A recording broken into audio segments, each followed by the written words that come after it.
Middle Tennessee. In the latest development, a Nashville accountant says TVA may have overestimated future demand for electricity.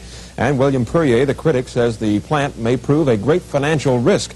While TVA presses its case for construction of the Hartsville nuclear plant, the agency continues its construction of the Sequoia nuclear power plant north of Chattanooga. Sequoia, which begins operating in 1978, has been anything but a controversy since construction began.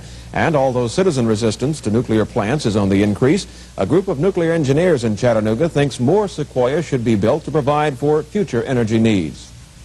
That other nations with whom we are competing in the world market are right now seeking alternatives to oil as sources of energy. And if we do not maintain our ability to compete with them, then ultimately their products will become cheaper and we will lose the standard of living that we enjoy today. I believe for the average person this would be seen in reduced opportunities, jobs. How do you respond to those persons who say that nuclear power plants are unsafe and they should not be located near where people are living? Well, let me first of all answer that question by saying that I personally consider nuclear plants to be quite safe. It's a very difficult technical question. There are many things which have to be answered, but they are safe in my opinion. A bill that would allow coal operators to set up tax-exempt irrevocable trust funds for miners' black lung benefits has been introduced in the House by Congressman John Duncan of Tennessee. Under current legislation, coal producers must pay black lung benefits to miners who contract the disease. Researchers at Oak Ridge National Laboratory have developed an automated control system for separation of human blood cells. The control system is being used to experimentally combat infections in leukemia patients. Senator Bill Brock of Tennessee today revealed the results of a nationwide survey he conducted recently. In that survey, Brock asked city and county officials what effect the loss of funds from the federal revenue sharing program might have. Basically, 4 reasons why 15,000 local officials have responded to this poll. And of those 15,000, 98% were in favor of a continuation of revenue sharing. Only 2% were opposed. The first reason is that 88% of all public officials responded that they would have to increase taxes. And the people of this country are already overtaxed on a regressive local tax, like a sales tax or a property tax. Secondly, the people of this country sense that there's a growing distance between them and Washington and their ability to control the federal bureaucracy. Third, they sense there's a growing cost in red tape involved in federal categorical program. Fourth, the program works. In essence, what I'm asking is that revenue sharing be made permanent, that it be tied to federal revenues, and that it maintain a maximum degree of local citizen control.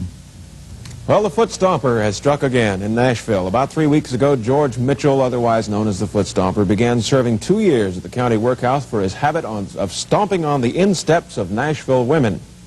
Well, recently he was allowed to go, accompanied by a guard, to a Nashville shopping center to buy a replacement for a broken TV antenna in his cell. He broke away from the guard and, yep, chalked up one more stomp on a female foot before they finally caught him.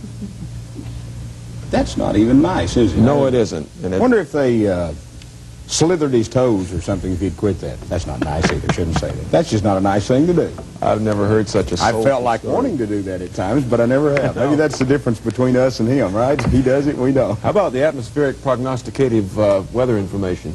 I think you mean, is it going to rain? Yeah. It's going to rain not only tomorrow, but part of Saturday. We're going to louse up another weekend here, one way or the other.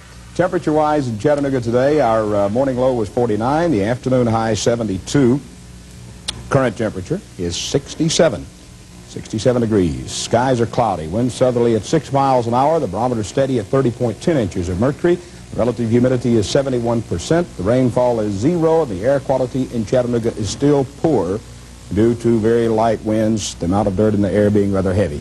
Well, at this time yesterday, I guaranteed you 24 hours without a raindrop, and boy, did I sweat all day today, because I just knew the rain was going to come down any minute.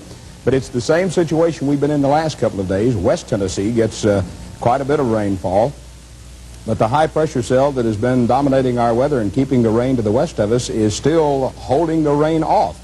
Our weather satellite map that was recorded earlier this morning will show you the cloud cover, and also, of course, there's rain in those clouds. Rain never falls out of clear skies, for sure. But there it is, and you will see as it's recorded in sequence to show you cloud motion and all, as it covers pretty well all the 7 southeastern states. Right there it is, all the way from kind of the eastern portion of Missouri and Arkansas right on over, and in and amongst that there's a considerable amount of rain activity that has not reached us yet, but it will. Matter of fact, the National Weather Service radar shows a 110-mile wide band of showers all the way from Louisville, Kentucky to just west of Nashville and on down to the Muscle Shoals, Alabama. This is the leading edge of it, from Louisville to Nashville to Muscle Shoals, and all to the west of that is a pretty large area of rain, just moderate showers in some areas and heavy thunderstorms elsewhere. Now, what is expected to happen, once again, the high-pressure cell that's moved on off the Atlantic is still dominating for the eastern portion of the southeastern states. This low-pressure area, upper-level low, and when I say upper-level low, normally a low-pressure area which would bring rain would be at about the 5,000-foot level. This one is running at about 35 to 40,000 feet, so it's very high, and so far the high pressure has kept it away from us, but it still looks as though it's going to move on in and give us about a 90% chance of rain for tomorrow, increased a little bit more and extending on into Saturday. If everything goes according to schedule, it will get out Saturday afternoon. Otherwise, we're going to have a couple of rainy days. But rain will definitely be here. You get your umbrellas and put them in the car for tomorrow morning for sure. Maybe need them tonight. We'll show you the forecast in a moment. Whether the stock market is up or down, real estate is always a good investment. And a realtor helps you get more for your